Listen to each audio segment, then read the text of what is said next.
Good morning and welcome. My name is Lisa Thibault and I am your technical host this morning.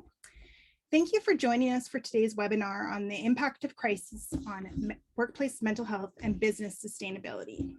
Good morning, everyone. Glad to have you with us. I think a really well-timed conversation this morning on crisis, and certainly in British Columbia over the last month, we've sure been hit pretty hard. It's affecting business, it's affecting supply chains. I'm sure Jason's got a lot to share about that. Let me introduce myself. I'm the Chief Mental Health Officer for TextMed, a disability management company. I'm very, very happy to be with you. I've been a mental health professional for over 35 years, notably in the workplace sector, helping companies devise programs and whatnot that can support the mental health of their employees. I'm really, really happy to be with you and to kind of address how we can support our employees, especially not just with COVID, but also with the crisis that we've found ourselves in British Columbia. So that's me, and maybe Jason, you can introduce yourself. Yeah, good morning, everyone. It's a pleasure to be here this morning. Jason London, I'm the CEO of Franchise Foods, Richmond-based food processor making Asian-inspired cuisine under the Sun brand. Been in the food industry all of my career and predominantly in the manufacturing side. And as they said, of course, not just the last few weeks, but the last 2 years, discussing not just supply chain challenges, but the mental stress that this puts on everybody. So really pleased to be here. Looking forward to this session and just waiting for Lisa to get back online. Now, Lisa did give us some questions beforehand, and Lisa Mcguire, when you're able, just pop on in and we'll let you take it over. But the first question that she put to me is, with a nearly chronic state of emergency in BC over the last years, what impacts have you seen on mental health at work? And this is a really important question. Before we got our seminar going this morning, we were just chatting about, were there warning signs?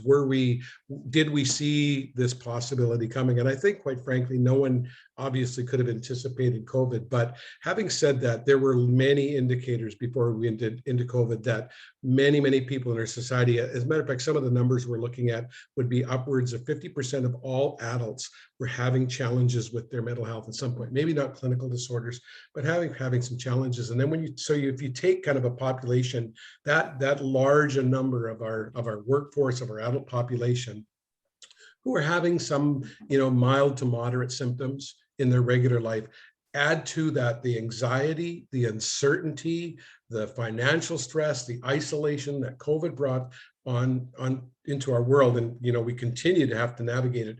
What we've seen is a lot of people have just gone from kind of mild symptoms to more serious symptoms, and so I mean, we've been living with that, just trying to find ways to kind of stabilize ourselves, balance ourselves, and then here we found ourselves in the summertime with the heat bubble, the wildfires, and now into November with these terms like atmospheric rivers that we've never used these terms before are now part of our vernacular. And I just think the cumulative impact of all of this crisis is really beginning to take its toll. I know the government is trying to address this, and business is trying to address this, but I think such an important issue is how can we as workplaces support our employees in ways that we've never really had to before. So anyways, that's kind of my first jump into that, Jason, is just that clearly, I don't want to say that the mental health issues like at crisis levels, because I don't want to be alarmist. Having said that, we do have to become very, very intentional about supporting our employees, because we simply can't lose our workforce, that. And so we want productivity to remain, at good levels. So yeah, we're in a time right now, we're going to have to be very, very intentional about how we move forward with our mental health at work. So I will jump in and ask a few questions while Lisa works out her technical issues, if that works for the two of you. Yeah, absolutely. So this one's for you, Jason. Coming on the heels of the pandemic and this summer's heat and fire crises, and then we've had flooding recently, supply chain has become an even greater issue here in BC due to all the cumulative events. How are the challenges with getting supplies in or out impacting you and your team? You're muted, Jason.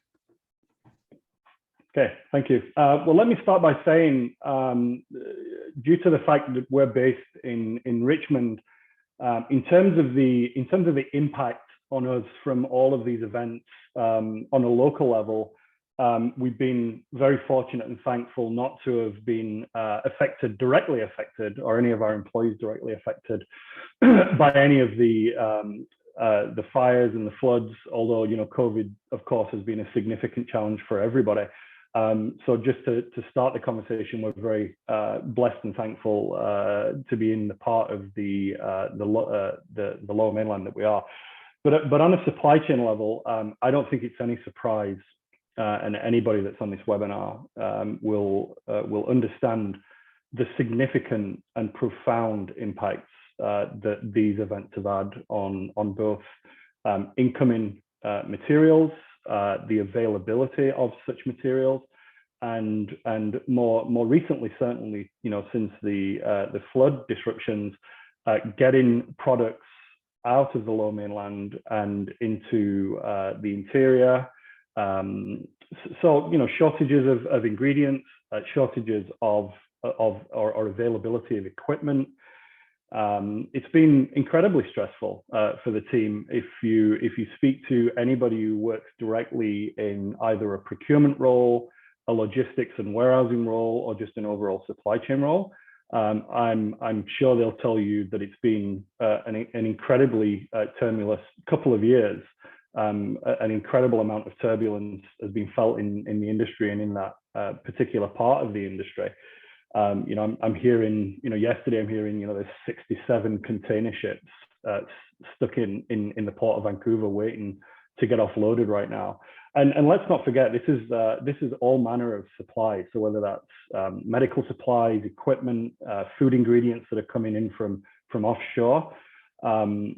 You know, what we've tried to do to try and ease some of that stress is really focus on trying to find local suppliers that can continue to support us, finding local transportation companies that have found creative and innovative ways of getting products in and out. You know, for the last couple of weeks, we've been shipping everything across the border down into the US and then back up into the interior or into Alberta and all the way across Canada. So I think, you know, in these times of stress, everybody tries to find a creative way of managing this situation. But it's significant, and I think everybody's feeling this right now. There's a significant amount of burnout in the industry. People are feeling tired. People are feeling frustrated with some of these challenges, and it's understandable. So yeah, it's been material, Lisa. It's been significant for everybody. How do you maintain your company's morale in the face of so much adversity? It must have an impact directly on your team. Yeah, it's tough. You know, it's felt like the last 2 years have just been kind of one thing after another, and there's a tremendous amount of resilience in people. I think that's what I'm kind of experiencing and celebrating, is just the resilience that people have got. You know, human beings are incredibly strong and figure out ways to do things, and that's really, really clear. So of course it's tough. There are tough days, and I think, you know, what's really critical is remaining calm and trying to keep, you know, a very balanced, level kind of mindset. You know, at the end of the day, you know, you can only do what you can do, and while, you know, there's incredible frustrations, you know, customers with incredibly high expectations and demands, and that can become very stressful. But you can only do what you can do, and keep reminding your team that everybody's doing their best and everybody's doing what they can and chipping in and collaborating and finding ways to support each other. But yeah, it's tough. But that resilience is inspiring, and you know, I can speak for my team, and I can speak for many teams around the food industry in particular, that's had to go through, you know, 2 years of essential work, and then you know, the more recent challenges with the floods. You know, keeping upbeat and keeping positive about things is incredibly important. So yeah, but it can be tough for sure. If I could just jump in there as well, Lisa. Jason, I just love the tone that you're taking there. From my perspective, one of the most important kind of elements that's going to help us navigate through this well is when our leaders stay calm themselves. I don't know if just just the words that Jason's choosing, let's keep our minds about ourselves. Let's not panic. There are solutions. We need to work together, cooperation. You can just hear it in how he's speaking, how important that is for employees. When COVID first hit, I was really privileged to be asked to be part of the VIMA team in Vancouver. And Chief Darrell, who was giving leadership to all of British Columbia's COVID efforts early on, like back in March and April of 2020, he would speak to our whole team every day, just like Jason is speaking right now. He was the chief, he was the boss, he was the guy that was, in charge of things, and we looked to him. The tone that he set for us became our tone. And every day I noticed this, he would come and he would give us inspiration. I think inspiration is so important when there's crisis. We need to look to our leaders to say, all is not lost. We will make it through.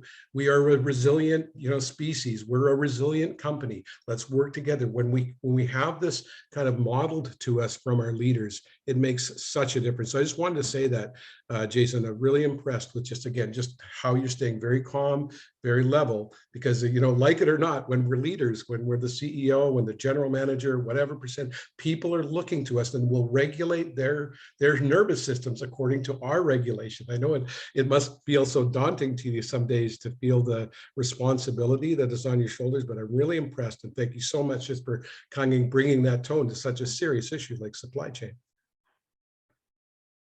Yeah, Dave, it's nobody's perfect, and there's temperatures that raise, and it happens, right? And certainly, during the last couple of weeks, since the flood crisis, there has been times of challenge, and there has been times of where people's temperatures have got raised.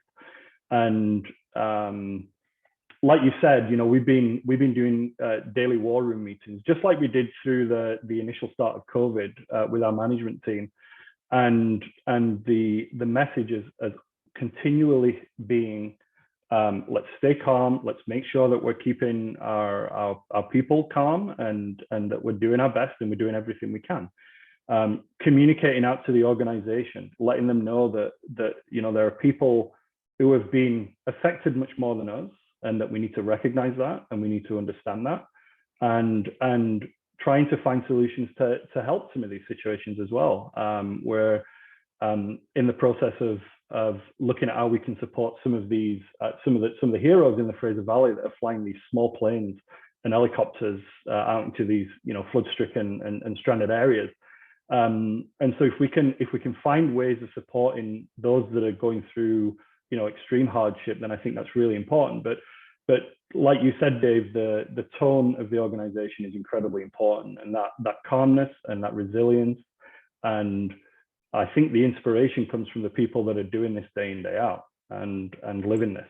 So yeah, I admire that, and certainly thanks to all of our first responders, and like you say, the heroes. I was at a hockey game this weekend, and there's a number of young military guys there, and we all cheered them, and that's wonderful.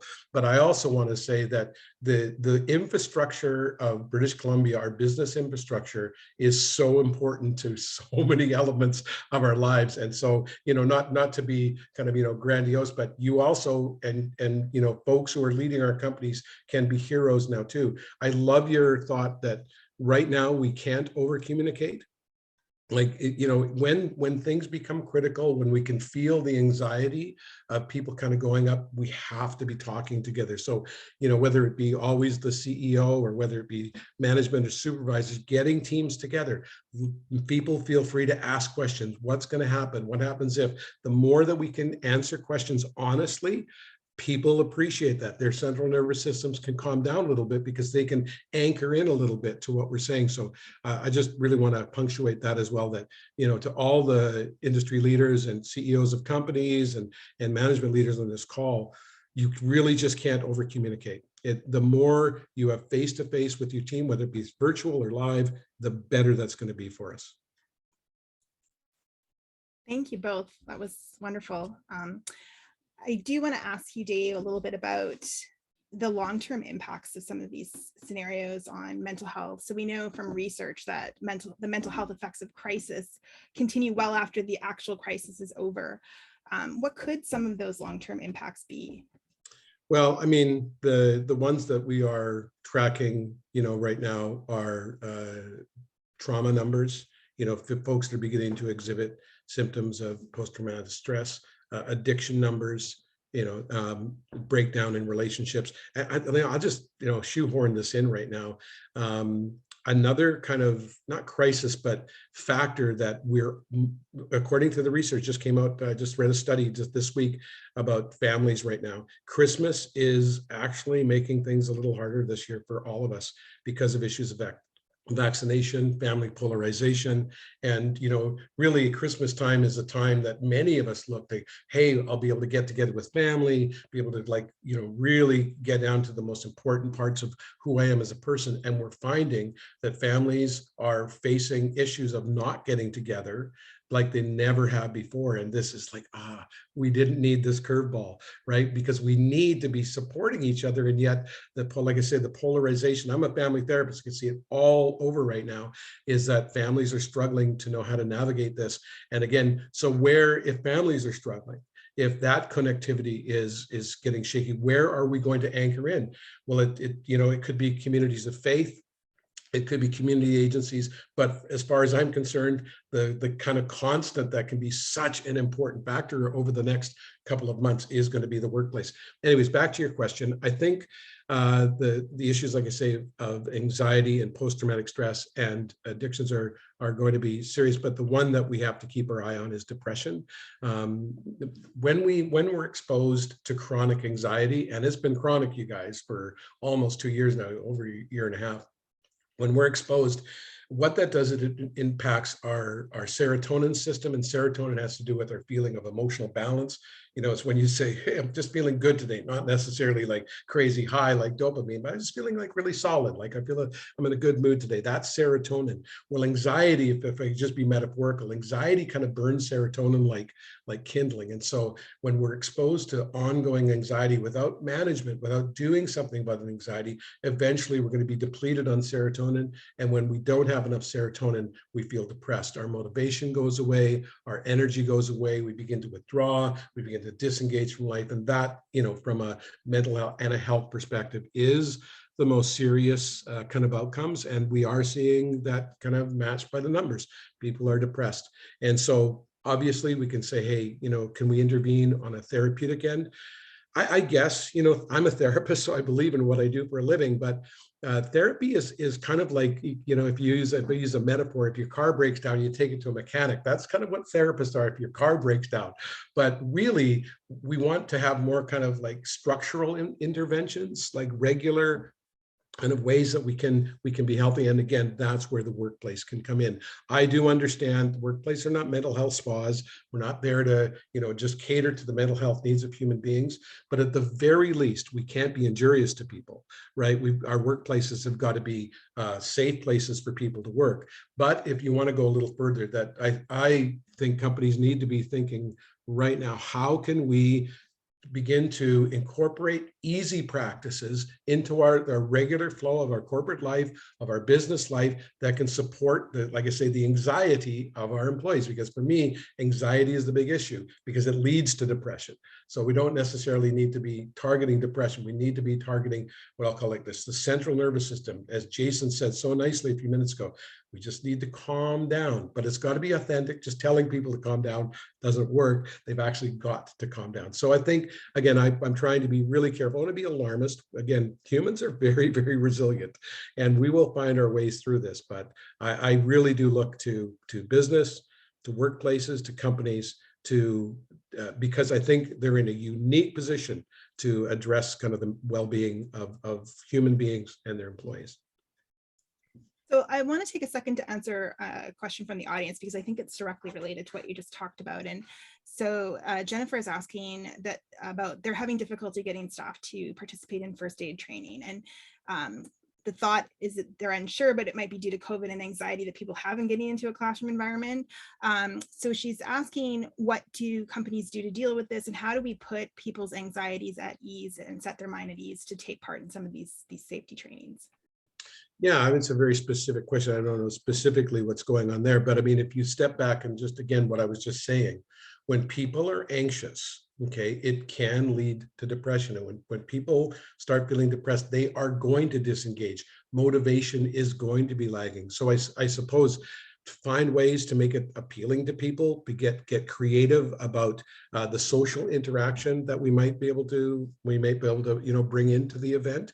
If it's first aid training, it's probably going to be a live event, which is great. The more live events we can have, the better, because we are starving for face-to-face engagement. I understand, vaccine issues and safety issues. I'm not trying to speak to that, but now is the time that instead of blaming the employees, saying you're a bad employee because you're not coming to our safety training, or you're disengaging from these sort of work events. That is not the tack to take, right? We need to have compassion for people. It's really, really hard. And we need to start getting creative about how, for instance, an event like this, how can we make it attractive for people to come? What are ways, not necessarily big interventions, but, we don't always have to feed people and this sort of thing, but we need to be kind of creative and find, how can I make it more engaging? I don't know if I'm really answering the question exactly, but that's the part that kind of stuck out to me, Lisa.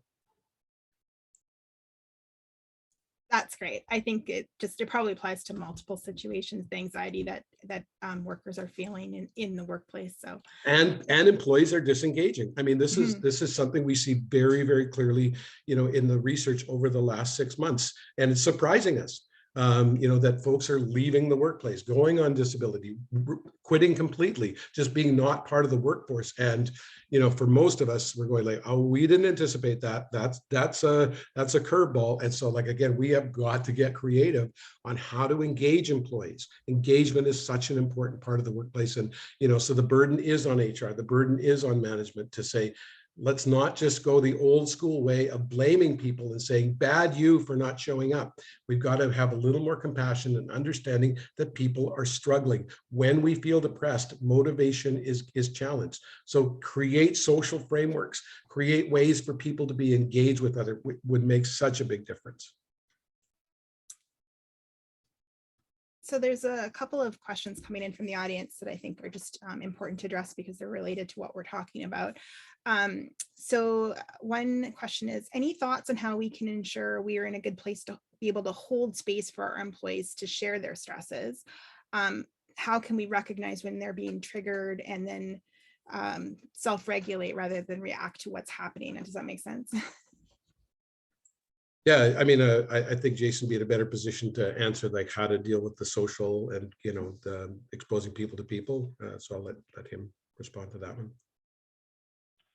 Yeah, I'm not sure I have the magic answer or the silver bullet, but really, I think looking at the temperature of people's emotions is the simplest way that I can look at my team. I'm by no means a stress or mental health expert like Dave is, but certainly over the last 2 years, you can see when there are real stress points with employees, and be proactive in talking about it with them, checking in frequently, especially my supply chain team right now. Certainly over the last couple of weeks, I've had to stay really close to some of those people and just make sure that they understand that they're doing everything they can and that we're doing everything right and that there's not much we can do about it. I mean, when aside from just the challenges, I mean, people are under an incredible amount of stress, feeling the burden of the financial impacts of some of these things. And that can be either personal financial stress, or it can just a feeling of inadequately controlling the business costs. And I've seen that over the last couple of weeks, when we're moving goods through different freight routes and it's costing us 3 or 4 times more money. And some of the supply chain people that have a tremendous amount of pride in how they control some of these businesses all of a sudden it's outside of their control, and they feel stressed by that. And just letting them know that, we just got to do what we got to do for the time being. Let me worry about the money challenges, and you focus on doing the best job that you can, is really important. But I think just touching base with people, just making sure that you're staying connected, because I'm like I said, I'm not an expert and I can't see the triggers, but I can just spend time with people and talk to them. I don't know if Dave has anything to add to that. I really like what you said at the start there, Jason, about reading the temperature of people. That's really insightful. And I guess one of the coaching pieces I'm bringing to workplaces is having people recognize the temperature within themselves. Okay, so that that when we are anxious at a certain point, we call it the point of diminishing returns. I'm sure you've heard that concept. It's like we're not actually helping ourselves when our arousal gets to a certain point. So I use like a 1 to 10 kind of scale of anyone can just subjectively say where I'm on in terms of 10 is like I'm so anxious I'm going to get hit by a bus. 1 is I'm just feeling really, really calm. Is if you go past a 5, you're actually that's your body is really only responding to like my life is in danger, someone coming out with a knife. So peak performance has been studied for years, whether it be first responders or Olympic world-class athletes, and they will tell you that they think peak performance is 3 to 4 out of 10. That's where we want to be. When our emotional arousal is in that 3 to 4 range, we're engaged, we're solving problems, we're sharp. But when we let our temperatures, Jason says, kind of get past that a little bit, that's where we have to take kind of leadership of our own bodies, of our own systems, and bring kind of the core temperature down a bit. And the easiest way any of us can do that is just through calm breathing.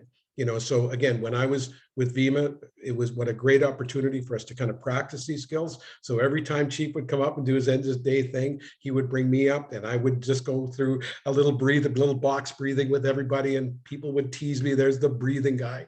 But you know what? Because we did it every single day, it started to get into the mindset of people, 3-4 times a day, just take 5 minutes, just some calm, deep breathing or some box breathing or something like that. And what that does, it just resets our system. It just brings that temperature down a little bit. So I just wanted to kind of highlight, you'd said that on the temperature. Once again, what you said, Jason, about, leaders, the bosses of organizations and companies, talking, reassuring people, let me worry about the money. I love that you said that, because that's a nice way of saying, look, let me take care of that burden for you. You don't need to worry about that. Let me communicate. Yes, it's going to be tough for the next little while. However, you might say it to people. But again, I think the most important part of that is Jason is talking to his teams, right? He's communicating with them. We've all heard the concept of walk around management.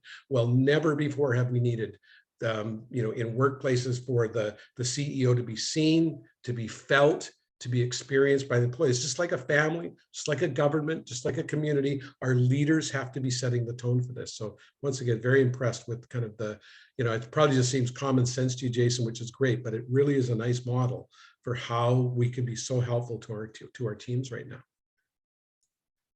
I love box breathing. Isn't it great? And we should do it right now, right? A little box breathing right now. I know. I do want to address something you just said, though. So we've talked a lot about the role of leadership, but leaders themselves are impacted by these events as well. And so, Jason, this is for you specifically. People who have been directly impacted by the recent floods. Can you talk about how you're coping with this current situation personally and as a leader? I do know. I know plenty of people that have been affected by this. I talk to my team about this continuously. I know farmers that have lost everything.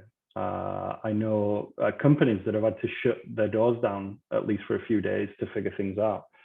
I have personal friends who live, the house is on the side of the Alouette River, and their house is now like a boat, right? So yeah, I do. I think on a personal level, reaching out and just letting them know that we're available. We can help. We can put sand in bags, and we can help them stop the water coming in, as being important. I think on a professional level, when we talk about anxiety, my anxiety has been for my organization, and making sure that our employees continue to have a workplace to go to every day when we may not have materials, or we may not be able to ship goods out and keep the factory running. And that's been really, I guess, when I think about my own personal level of anxiety, is, you know, we have 350 people at Fine Choice, and I feel directly responsible for making sure that their livelihood is maintained. And so that's been my personal anxiety. I'm very thankful that we've been able to stick handle through all of these challenges and figure out a way to continue to not be affected within our own walls. But it does weigh on leaders heavily. I know a lot of food industry leaders around the province that are going through the same challenges, making sure that their business remains sustainable, that their employees remain safe, well, and still in a job. And that's an incredible burden. I think, you know, like I've talked before, it's about recognizing, internalizing and recognizing that you can only do what you can do. You know, there's no magicians that can fix everything, but you can do the best that you can, and hopefully the best is good enough. And you just have to get comfortable with that, because it can eat you. It can get inside you, and it can really affect your own personal mental health. I can't allow that, because my health is critical to the organization's health and to my people's health. So yeah, you just gotta, I think, recognizing that there's only so much you can do, and just do the best that you possibly can, and that's it. You have to get comfortable. So we do have a question asking what box breathing is. I don't know if you have a quick explanation, Dave. Oh, I mean, I'd love to do box. Let's do some box breathing right now. And I think it's just a great opportunity. So box breathing is the reason I like it. It's straightforward. It's easily remembered. It takes like 2 minutes and it works. So box breathing is that you take a deep breath, not too fast, we'll count it to say like a count of 4. So you're gonna take a breath in for a count of 4. You're gonna hold your breath to a count of 4, then a nice full exhale to a count of 4, hold your breath again for a count of 4, and you kind of do that cycle about 3 or 4 times. So let's just do it together. So we're going to breathe into a count of 4. So everybody just kind of 2, 3, 4, and now hold it. 2, 3, 4, and exhale now through the mouth. 2, 3, 4, get all the breath out, and then just hold it again. 2, 3, 4. Let's do another inhale. Just count to yourself. Then hold.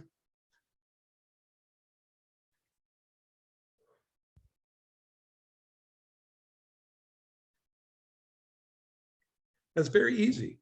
And you know, I like to coach people on it's called DSQR. So we want to take whatever breathing we're doing, make it deeper, slower, quieter, and more relaxed. So just and what that does is it sends a signal from your central nervous system up to the vagus nerve, to your brain, says, hey, we're calm down here. You can stop the racing thoughts. You can thought all the worry, just calm it down. When we try to regulate from the top down, which is a kind of a neuroscience term, but the top down, the top of our brains is where all our thoughts are. If we try to regulate with our thoughts first, it doesn't work. Right? Because we just keep telling ourselves, calm down, calm down, calm down, calm down, but it doesn't seem to calm us down. And so we call this bottom-up regulation. So we're going to have the bottom of the brainstem through the central nervous system. That's why this calm breathing works so well, because the brain is architecture of the brain is set up to obey the central nervous system. And so you just kind of do a few of those. If you do it, you know, once an hour, take 2 or 3 minutes, you know, put a nice picture on your computer, nice sunny beach or whatever you like to look at, and then just do this box breathing or some nice deep breathing. People all the time say, that's amazing how well that worked. And yet it's always available to us. And again, what it's going to do, it's going to reset us for a time back into that 3 to 4 zone. I mean, I don't mean to always be focusing on you, Jason, but you're in front of me, and I'm just really impressed. Just you can feel Jason's temperature even on Zoom. We can feel that he's facing lots of crises. His business has got to figure out these fairly substantial problems, but he's just saying, we'll do what we can do. I just love the sound of that. And we can all do that for ourselves. It's just calm down, bring some large level perspective to ourselves, which is, I'm going to be okay today. My life isn't immediate danger, and just keep breathing through it. Another piece I want to just bring out, which is, I know it's kind of been suggested here and there, is as human beings, perhaps the most important element of what we call this regulation is called co-regulation. And in other words, we need to be with other human beings. It's when we are in a relationship like proximity to other human beings. I know Zoom isn't the greatest, but at least it's strange how well we actually can stay connected a little bit through Zoom. That's very important to overall well-being. That's why we're so concerned about isolation. That's why we're so concerned about depression, because it takes us out of that connection, right? So I just wanted to this is good neuroscience supporting everything kind of Jason's been talking about. We're trying to focus on is just try to find just a nice calm temperature inside. A couple of our audience have shared that they do some of these things in their meetings, either starting with box breathing or starting with gratitude. So it's interesting to see how other people are incorporating these types of techniques into their own work environments. Can I just jump in on gratitude? I mean, I teach so much on gratitude. I'm a massive believer in the importance of gratitude, and the science is so good on it. But I've been asked, why does gratitude work? And I think right now people are kind of a little skittish about gratitude because they feel their minds are just bombarded with the awareness that things could go bad, that weather events outside of our control, it hits supply chain, and these things that are like COVID and whatnot, they're just beyond us, and we get so focused on negative. What happens when we allow our minds and our focus to be onto the negative, our brains really get out of balance. Okay, and the brain does not like being out of balance. So gratitude is one of those practices that allows us to intentionally just bring more balance. It's not that we want to be, phony or just inauthentically say, oh, life is fine. That would be disingenuous, and that's not what we're saying. But genuine gratitude means I'm just going to step back from my life and notice something positive. Like right now, I can look outside my window. There's such a cool looking tree, just 10 meters from where I'm sitting. And I can just take a moment and look at the colors, look at the kind of how that tree is just growing in the forest there. And by intentionally doing that, what I'm doing is I'm stepping out of the fear that my brain has been in for the in the last while, and it helps balance my brain. If people ask if there's one thing I can do during COVID, just one, breathing is it, but beyond breathing, what's one thing I can do? It's gratitude. Start, in team meetings, do the 3 amazing things exercise. So, twice a week, we know in my team that we're going to do 3 amazing things. Well, what that does, if I know that we're going to be talking about that, I'm already priming my brain to look for amazing things. And again, I know some people go, well, that feels phony. It feels inauthentic. And yes, it does need to be authentic, but gratitude, breathing, those are 2 practices. And like we're talking about before, CEOs and supervisors being engaged with their teams in communication and connection. Those will help us so much. So I want to shift gears again and talk a little bit about what employers can see in the workplace when it comes to the impacts of chronic stress. So what are some of the signs of chronic stress in the workplace that employees should be aware of? And are the effects sometimes difficult to identify in the work environment? I missed the last part of the question. Is what hard? Are they sometimes difficult to identify some of the symptoms of chronic stress? Yeah. It is challenging to know when something is serious, right? When I was getting my CRCP, got my HR designation, one of the things that we were, just trained to do is say what you see, right? Don't make interpretations. So, look at employee behavior. That's probably, where you're going to notice it the most. So are you seeing absenteeism? Are you seeing tardiness? Are you seeing some of these, indicators that are out of pattern for an employee, not to like be punitive or like, hey, get your act in gear, but these may be indicators that someone is struggling a little bit. Someone's having a hard time, social disengagement for someone who's been more socially engaged. You notice those things. And of course, it's tricky. The privacy issues are important. We can't impose ourselves on our employees, but to come alongside them, just say, hey, I just want to, be helpful, supportive. How are you doing? How can we help you? We've noticed, that you've missed 3 days in the last month. It's not like you. Tell me what's going on. Those kinds of conversations, if an employee engages you with it, can be really, really helpful. But those are typically, Lisa, going to be kind of the markers that we're normally going to see. It's just going to show up in those kind of HRE kind of bits. I don't know if you want to respond to that as well, Jason. Yeah, I think in a manufacturing environment, what we tend to see is just people's like frustration levels, right? Like if you can see them getting angry about something or upset about something and frustrated, they're the easiest markers by a long way. And the problem is that there is so much change. This situation is so dynamic that everything can be fine now, and in 15 minutes time there's a crisis to deal with, and it changes everything. So it's fluid all the time, and so it's tough to keep a check on everything. But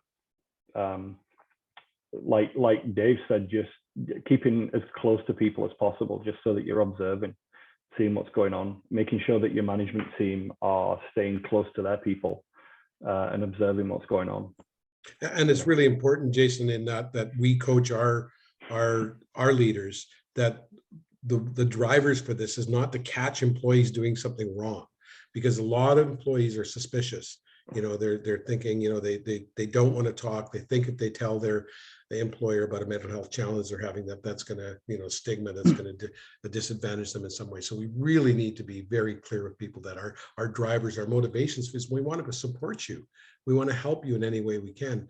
And so I think, sometimes it does require us continually to message that, say, hey, we're not here. This is not a time for us to be trying to, censure employees or hurt employees. We're trying to support and help employees so that our business thrives and that people thrive in our businesses. So we have a question that's a bit related to this. They're asking, when someone is anxious and maybe exhibiting and ramping up in the work environment, and how do you help them tactfully to understand that they also need to take some charge of their own health, so that you're not perceived as a threat, or you're not, exacerbating their anxiety in the workplace? Well, values are caught, not taught. Again, we've watched how Jason just talked to us. You asked him a personal question: how are you holding up? He's very authentic with us. He goes, yeah, it's hard. And he was very honest and authentic and open with us. I think that is so helpful to employees, that we talk about ourselves. Hey, yeah, this is challenging for me too. I'm just a human like the rest of you, trying to pay my mortgage like the rest of you. I'm trying to figure it out. It's hard. And here's things I'm doing. When we speak out of our own experience, people can connect with us. They can approach us. They can feel like they can listen to us. When we do more like, hey, you bad people or dumb people down there, get your act together. That's just not going to work. So again, you might think I'm part of the Jason Longden fan club here, but I've just been really impressed with how he is deporting himself. This is a model for us. It's just, let's communicate, let's be open, let's be authentic. Because the issue of regulation, if I can just put it down into that kind of therapeutic neuroscience kind of perspective of things, is key. It really is. If we can keep our regulations kind of in that middle area, we'll be fine. Like I say, we're resilient people. Who knows what the future brings? Like, life has never promised us really a perfect future. We just don't know. But that's been true of humans forever. Our brains, our bodies, our communities know how to do this if we can just kind of keep our heads about ourselves. So let's talk a little bit about how workplaces can provide supports in these areas. So what can employers do when they don't necessarily have mental health expertise on their staff, or aren't currently partnered with a mental health provider? It's a good question. One of the, and it seems like a really simple thing, employee assistance programs, just generally. If you don't have them, get them. They're not expensive, they're not costly, they're not complicated. They're an objective third-party group that people have the ability to reach out to. And because if we try to be mental health or counseling experts ourselves, we're not going to win. I'm certainly not. One of my previous bosses once gave me some great advice and said, "We're really good at making food. Let's focus on making food and not try to be good at everything else. Let's find other people and other organizations that are good at everything else that we need to do." So whether that's mental health, whether that's transportation, whether that's health and safety practices, whether that's food safety or whatever, there are always people out there that know better than we do. And so we early on adopted an employee assistance program because we didn't have that, and it was a gap in our system that we needed. And I don't know how much it's being used. We talk about it all the time. We make sure that people are aware all the time. We communicate regularly that we have this service available to people, and they will offer that more professional guidance.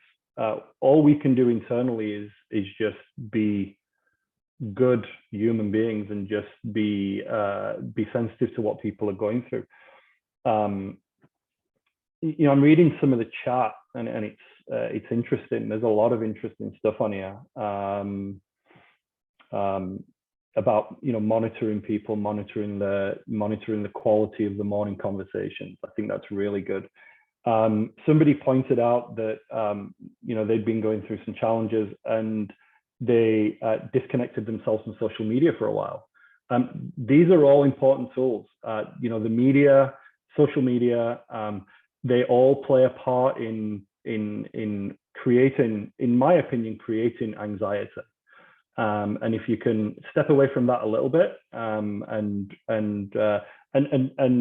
believe you me, we do a lot of social media at the company, right? Like we do a lot of stuff online for our brand and what's going on. We have an incredible amount of things coming up over the next few months that we're really excited about.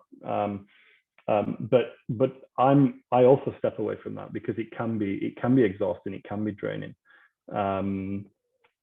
So yeah, I mean, I think just doing simple things certainly helps, but engage some experts. It really does help. Yeah, can I just kind of add my side to that, Jason? I think that I don't think we necessarily want to say that, hey, disengage from social media. I think what we want to say is pay attention to the tone that the social media channel they're engaged in. Is it promoting positive mental health? Is it promoting support?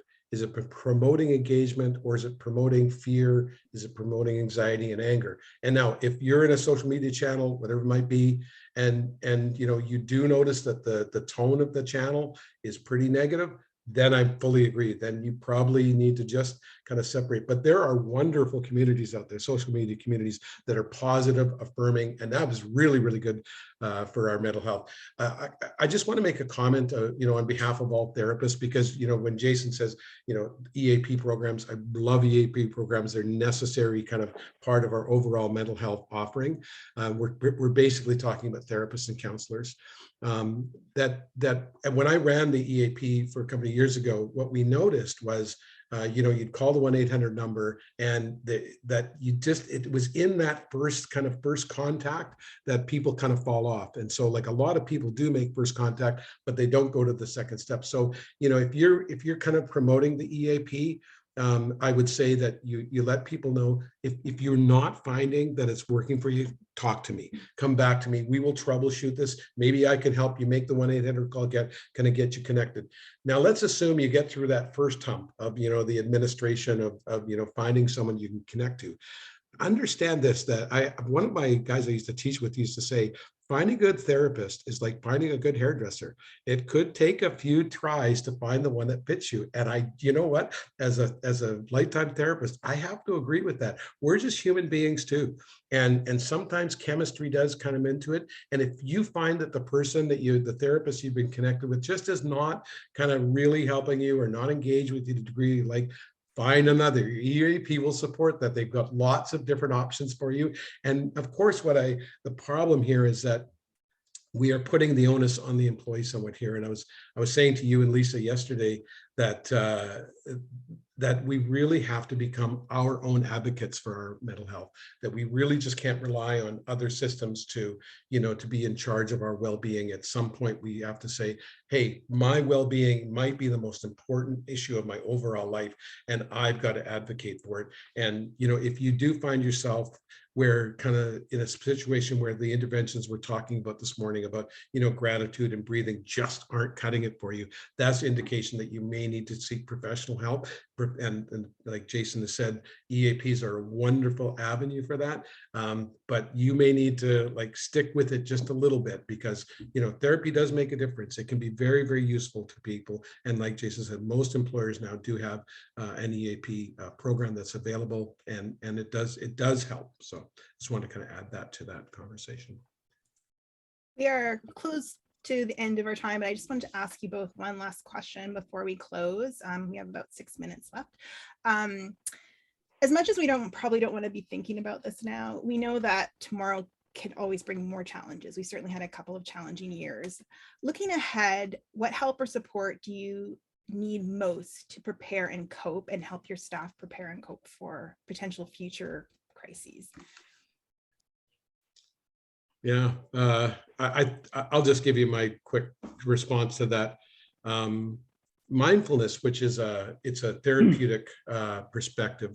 The science behind mindfulness is really quite staggering how good it works. The core of mindfulness says that I want to just be present to today. Now, not get caught in the anxiety of tomorrow, things that I can't control. Now, of course, I'm not saying don't plan. And of course, I'm not saying don't try to anticipate. Of course we can, but I think all of us know that things can happen tomorrow that we never anticipated. And for me, that's less important than the fear of that happening. It's the fear of that happening which immobilizes us. And that's where we want to say, just work with today.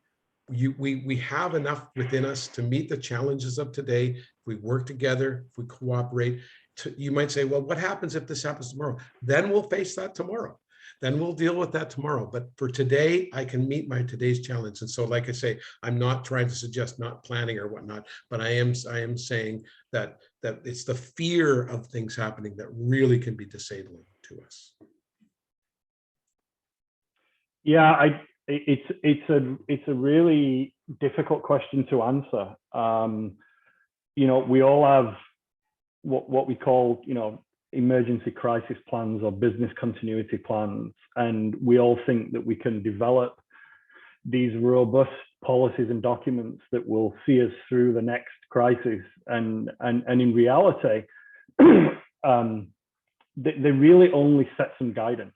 A flood, when we think about a flood as crisis management, we think about our building flooding. We don't think about our province flooding. It's a completely different animal. So, Dave's comment around being present today is really important. I do encourage my team to think about tomorrow and to think about the next week and the next month, because we have to as a business. But like I said before, the amount of change is so dynamic and so fluid right now that literally what is fine right now can be a problem an hour from now. Just simple examples. We think everything's fine. We've got a load ready to go on a truck and get shipped out to our customer, and the truck flips over on the highway an hour away from our building. And our immediate response is everybody okay first? But okay, so what do we do now? How do we pivot the next plan? And we just have to work the plan, right?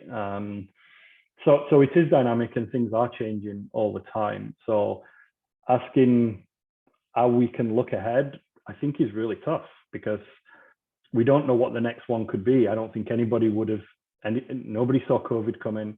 Nobody saw a heat dome. Yes, we have wildfires, but nobody saw the level of wildfires this year. And then the flood is just, it's just another one to deal with. So I don't have a playbook for this. I wish there was a playbook. There really isn't. We're kind of learning by osmosis from each other as well. I think reaching out to other people within your network and understanding what they're doing is incredibly important. You know, I've leaned on a lot of other really talented leaders in my industry by just taking some learnings from them and saying, what are you guys doing? How can we do this differently? How can we collaboratively do this better as an industry? So yeah, I don't have the perfect answer, but you just got to keep on going, right? I really like the word that you used, Jason, pivot. And I mean, even the example of a truck flipping over, that is, again, did you hear how he talked to us about it? He said, these things happen. Now we'll just have to pivot. Now we're just going to have to problem solve this next one. But he's staying even. He's not saying that the sky is falling. This is a problem. We will solve our problems. We'll do it together. Whatever the outcomes, we'll do it together. We'll figure this out. That is just a very important, consistent messaging that we need to bring to our team. Someone in the chat mentioned the importance of a foundation of positive communities. Couldn't say it better myself. So we're going to have to stop here. It's been a fascinating discussion, and thank you so much to our two panelists and everyone in the audience. There's been some really wonderful ideas shared in the chat discussion, and we'll share a few of those comments out in our follow-up. So thank you to everyone for joining us today. If we did not get to your question, we'll do our best to respond in some of the follow-up to today's session, and we encourage you to visit our website. We have some additional resources there for mental health support as well as for the flood response. So thank you so much. I'm going to close the session now, and thanks everybody. Have a wonderful day. Yeah. Take care. Bye. Bye.